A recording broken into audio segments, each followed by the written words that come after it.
күлкі деген жақсы, бірақ одан да жаңағы бір-бірімізге пайдалы болғанымыз одан жақсырақ, иә. Менің қолыма бір Ойшам деген кітап түскен екен. Еркебұлан Дүйсенбай деген кісі жазыпты. Көреген қазақ деп бірінші бөлімін бастапты. Бұл жерде енді біздің салт дәстүріміз жаңағы туралы пайдалы ақпараттар берген екен. Қолға су құюдан бастапты.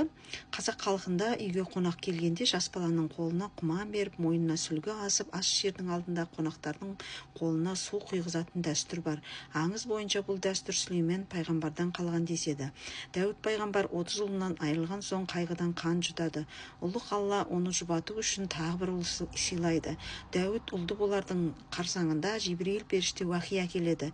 Ей Дәуіт, ұлық Алла саған бір ұл нәсіп етеді, бірақ шарты сол, ол баланың қызығын 9 жыл ғана көресің. Осыған ризасың ба дейді. Дәуіт іштей қынжылса да, Жаппар иемнің әміріне не қылса да ризамын деп келіседі. Көп ұзамай Дәуіт ұлды болып есімін Сүлеймен деп қояды. Дәуіт патша болғандықтан оның сарайына күн сайын жүздеген адам қонаққа келеді екен. Сол кезде 7 жасар Сүлейменді бір қолына құман, бір қолына сүлгі ұстатып, сарайдың алдында қызметке қояды. Бала күні бойы кірген шыққан қонақтардың қолына су құйып алғысын алады. Оның адал қызметіне риза болған қонақтар: ғұмыр жасың ұзақ болсын, Құдайдың сүйікті құлы бол, басыңнан бақ, астыңнан тақ кетпесін, әділ патша бол, екі дүниенің сырын біл, дұшпаныңа қатал, досыңа адал бол, ғалым бол деп 99 түрлі тілек айтып бата береді екен. Арада 15 жыл өтеді. Сүлейменнің бұғанасы бекіп, қабырғасы қатайып, ойы да бойы да өсіп, азамат болып ер жетеді. Бір күні Дәуіт ұлық Аллаға: «Уа Алла, маған ұлыңның қызығын 9 жыл ғана көресің деп едің. Бұл не хикмет?» деп сұрайды. Ұлық Алла: «Рас айтасың, Сүлейменнің пешенесіне 9 жылдық ғұмыр жаздым. Бірақ зерек ұлың қонаққа қызмет етуден шаршамады. Ақсақалдардың батасын алуға құмар болды.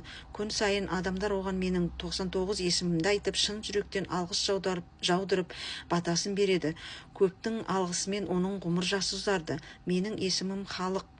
Менің бір есімім халық. Халықтың тілегін қабыл етпеу ұлықтығыма сын болар. Бүгіннен бастап Сүлейменге 99 түрлі мұғжиза берем.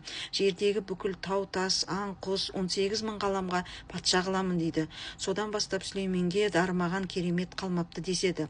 Осыған орай Сүлейменде су құйған, су иесі Сүлеймен деген сөздер ел арасында таралыпты.